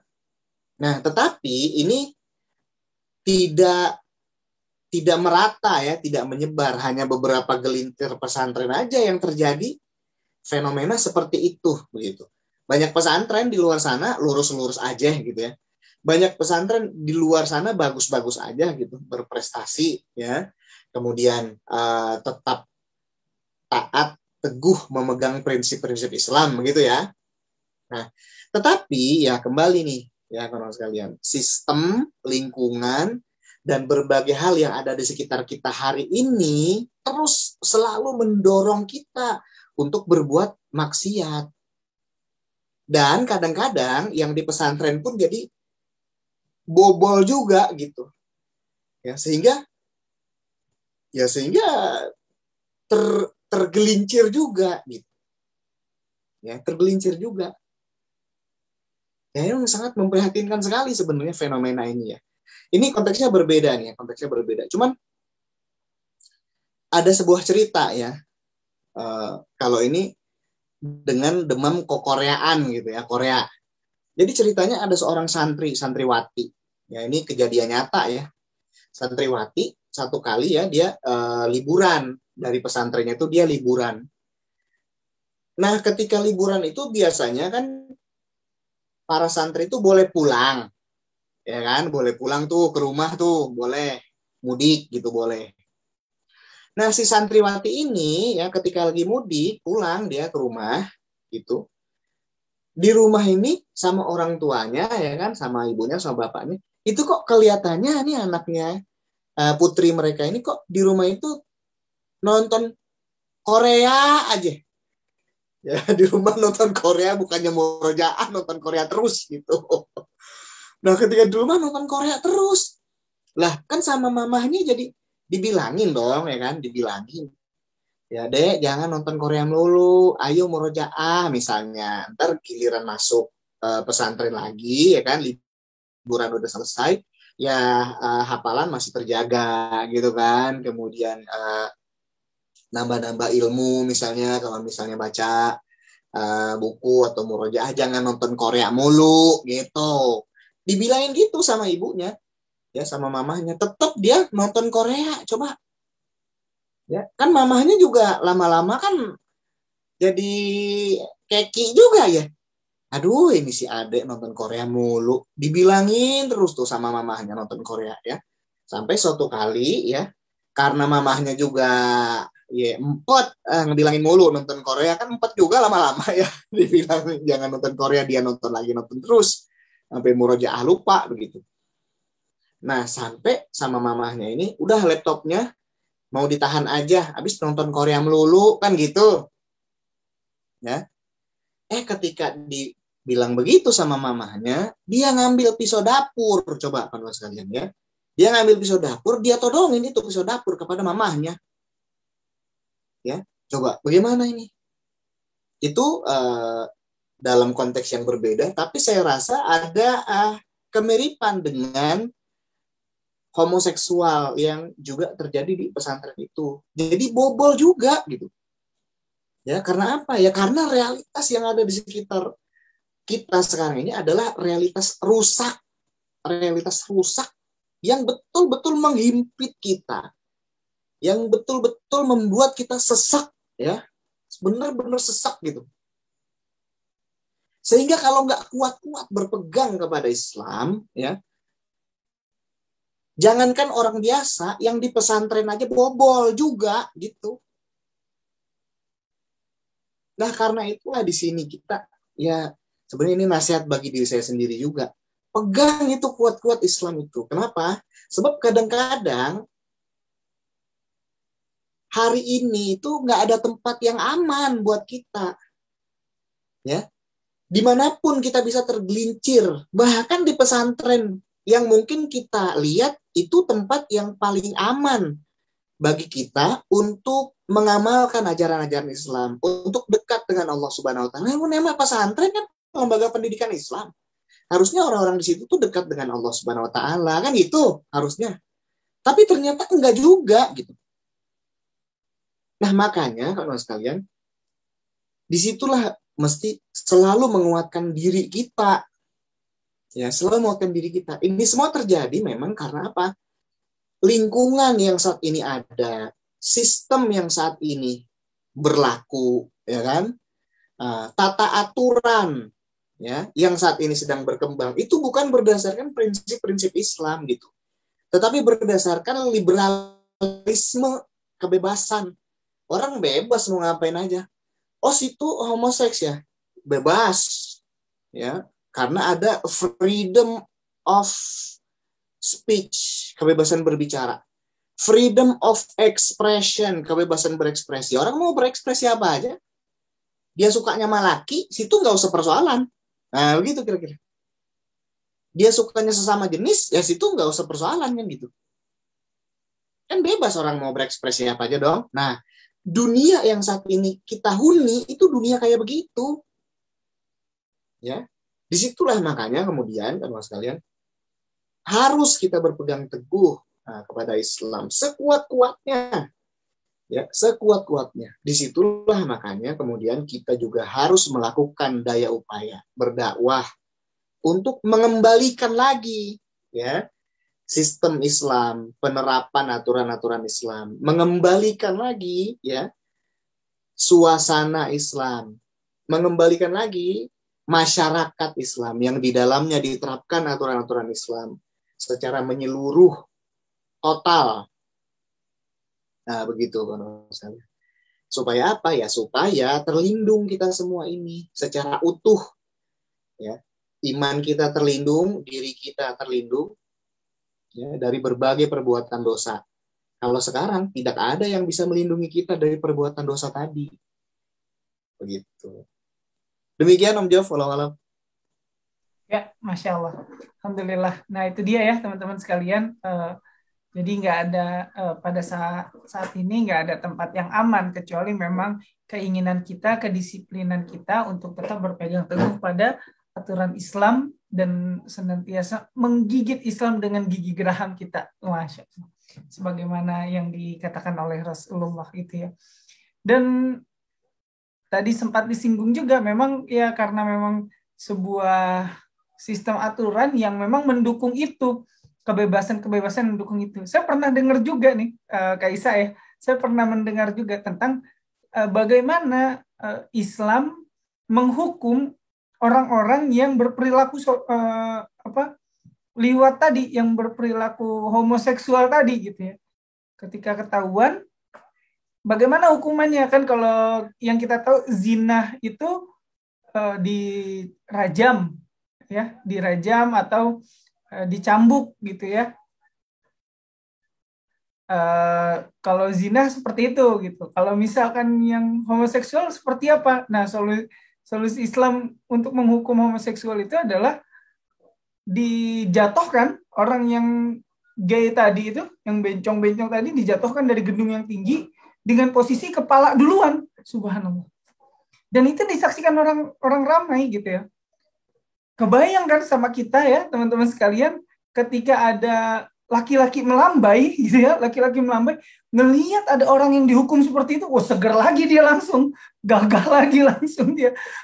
Kalau ngelihat seperti itu, nggak mau dia dihukum seperti itu. Subhanallah. Nah itu dia tuh teman-teman sekalian, ketika memang Islam diterapkan, ya betul-betul menjaga kita gitu ya, menjaga kepribadian kita, akal kita, dan juga menjaga kehormatan kita, darah kita itu semuanya dijaga, harta kita itu dijaga oleh Islam. Maka ya sama-sama yuk kita berpegang teguh pada Islam. Dimulai dari mana? Dimulai dari sendiri dan juga mengajak circle kita. Subhanallah. Dan ini bisa jadi sebuah pertanyaan terakhir nih Kaisa. Di grup ini lumayan ramai. Pada berdiskusi, bagus-bagus. Insyaallah. Alhamdulillah. Dan ini ada pertanyaan tentang bagaimana tentang pakaian yang unisex, Kak, gitu ya, tetapi tetap menutup aurat. Pakaian unisex itu berarti bisa dipakai laki-laki, bisa juga dipakai perempuan gitu ya. Gitu, Kaisa. Monggo Kaisa, gimana tuh tentang pakaian unisex? Baik, terima kasih banyak Om Jov. Kawan-kawan juga yang tadi bertanya ya, bagaimana pakaian yang unisex ya. Kalau misalnya pakaian tentu saja itu yang tidak mengidentikan. Nah, ini kan pakaian yang tidak mengidentikan laki-laki maupun perempuan ya tentu saja itu bisa leluasa dan bebas untuk digunakan ya oleh baik laki-laki maupun perempuan begitu. Ya, jadi ya kayak sendal gitu. Ada juga sendal yang bebas. Sendal swallow kan ya itu bebas ya, itu unisex ya sendal itu. Sendal swallow itu bisa bebas dipakai laki-laki atau bebas dipakai perempuan. Jadi memang jangan pakaian yang mengidentikan. Nah, ya, jadi ada pakaian-pakaian yang memang itu identik hanya untuk perempuan, ada pakaian yang itu identik hanya untuk laki-laki. Nah, yang kayak gitu haram ya, diharamkan oleh Allah Subhanahu wa taala dan Rasulnya untuk digunakan oleh yang bukan ya jenis kelaminnya gitu. Ya kayak kerudung ya kan, jilbab gitu ya. Ya tidak boleh dipakai laki-laki gitu ya. Haram begitu kan. Begitu juga misalnya kayak baju-baju laki-laki yang itu memang memperlihatkan identitas sebagai seorang laki-laki. Nah tentu saja itu juga haram digunakan oleh wanita begitu. Ya oleh perempuan haram dipakai gitu. Nah tapi tentu saja ya terkait dengan pakaian dan juga terkait dengan hal yang lain harus tetap terikat dengan aturan-aturan Islam yang lebih rinci lagi, ya, yang lebih rinci lagi, yang lebih detail lagi, begitu. Nah, sehingga dengan memegang teguh ya aturan-aturan Islam, prinsip Islam seperti tadi, nah kita akan tetap terjaga tuh, insya Allah ya, tidak akan terjadi penyimpangan pada diri kita, ya. Kan kalau misalnya kita melihat ya perempuan cowok-cowok yang melambai misalnya begitu ya. Dia awal-awalnya iseng-iseng kan. Nah, bisa aja terjadi ya, iseng-iseng pakai baju kakaknya yang perempuan misalnya gitu. Lama-lama aja jadi begitu ya. Jadi seneng pakai rok misalnya begitu kan. Jadi seneng pakai pakaian wanita misalnya. Dari yang tadinya apa? Dari yang tadinya iseng, katanya iseng ya. Padahal apa? Justru di iseng-iseng itu justru ya yang terlarang. Aku cuma iseng doang kok pakai rok kakak aku. Lah pakai rok iseng itulah di situ yang dilarang itu, nggak boleh. Ya, jadi jangan dicoba-coba kita pakai pakaian yang identik dengan lawan jenis kita. Ya, jangan dimulai-mulai gitu. Nanti apa? Kebiasaan. Ya. Ada juga ya yang katanya awal-awalnya dia jadi punya orientasi menyimpang itu karena ketika masih kecil ya kan, sama orang tuanya itu, karena orang tuanya pengen punya anak perempuan misalnya, yang nongol laki-laki misalnya begitu. Sama orang tuanya diperlakukan seperti perempuan, suka didandani, padahal dia laki-laki gitu. Anaknya ini pada laki-laki, tapi suka dipakein baju perempuan misalnya, ya. Kemudian banyak juga yang terjadi begitu. Nah, ini kan kerusakan ini, teman sekalian, faktor-faktor penyebabnya udah rumit gitu, udah tumpang tindih, ya, udah berkelindan kemana-mana, udah berkait kemana-mana, ya. Nah, makanya kemudian memang harus ada perubahan-perubahan yang total dan menyeluruh. Ya, itulah perubahan-perubahan dari pemikiran yang tidak sesuai dengan Islam, dicabut gitu dari pikiran kita, dari pikiran masyarakat, untuk kemudian diganti ya dengan ide-ide Islam, dengan aturan-aturan Islam. Nanti setelahnya ya baru kemudian terjadi ya perubahan-perubahan yang lebih total dan menyeluruh lagi. Aturan-aturan, prinsip-prinsip, sistem ya diganti, sehingga kemudian yang berkembang ya diterapkan, diamalkan hanya aturan-aturan Islam saja. Saat itulah akan tercipta suasana yang Islami, ya kan? Akan tercipta perlindungan begitulah terhadap iman kita, ya, terhadap diri kita, terhadap keislaman kita. Nggak seperti sekarang ya, yang semuanya itu dikembalikan kepada diri kita sendiri. Ya. Nggak ada yang bisa menjamin sekarang kita bisa tetap beriman, apa ntar sore misalnya masih beriman apa enggak, nggak ada yang bisa menjamin itu. Semuanya kembali kepada kita. Makanya tetap harus jaga diri, hati-hati. Ya, jangan sampai tergelincir. Sulit, gitu, berat itu. Ya. Nah, mudah-mudahan adanya perkumpulan ini, adanya komunitas kita ini bisa juga jadi semacam sarana ya untuk saling berbagi cerita, saling menguatkan. Gitu. Demikian, Om. Baik, Masya Allah, Alhamdulillah. Nah, itu dia ya teman-teman semua, tentang berbagi cerita hari ini tentang anak muda yang tersesat gitu. Nah, sudah menemukan jalan pulangnya kembali gitu ya. Jadi biar nggak tersesat lagi gitu. Bagaimana caranya? Ya kenali Islam gitu. Berpola pikir Islam dan berpola sikap Islami, Masya Allah. Insya Allah tidak tersesat lagi gitu ya. Jadi anak mudanya jangan sampai tersesat lagi. Dan bagi teman-teman semua, terima kasih sudah bertahan sampai akhir.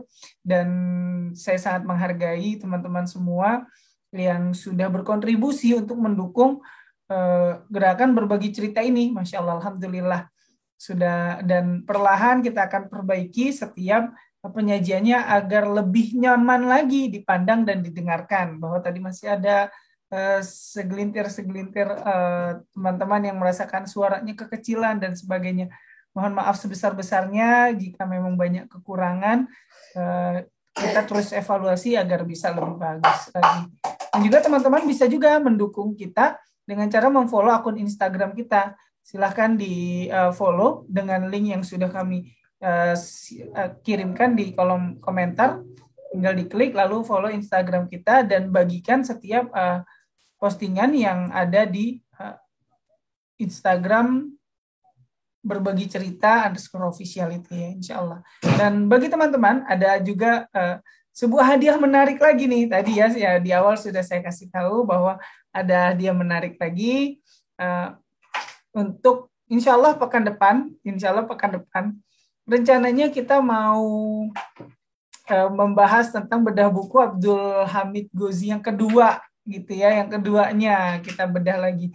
Tapi pekan depan insya Allah akan kita share lagi apa yang jadi kita bahas karena masih dalam proses research gitu lagi ya, proses penggalian data lagi agar lebih pasti. Subhanallah. Terima kasih, dan juga Kang Isa, terima kasih atas waktunya. Masya Allah. Mudah-mudahan tetap sehat. Kita doakan semua Kang Isa juga tetap sehat semua tim berbagi cerita dan juga sahabat-sahabat berbagi cerita ini tetap sehat dan tetap semangat menjalankan keislamannya ya, Masya Allah, Alhamdulillah. Terima kasih, mari sama-sama teman-teman semua kita tutup forum kita hari ini dengan lafaz hamdalah, istighfar, dan doa kafaratul majelis. Alhamdulillahirrabbilalamin, astagfirullahalazim, subhanakallahumma wa bihamdika, asyhadu alla ilaha illa anta, astaghfiruka wa atubu ilaik. Insya Allah kita ketemu lagi di pekan depan.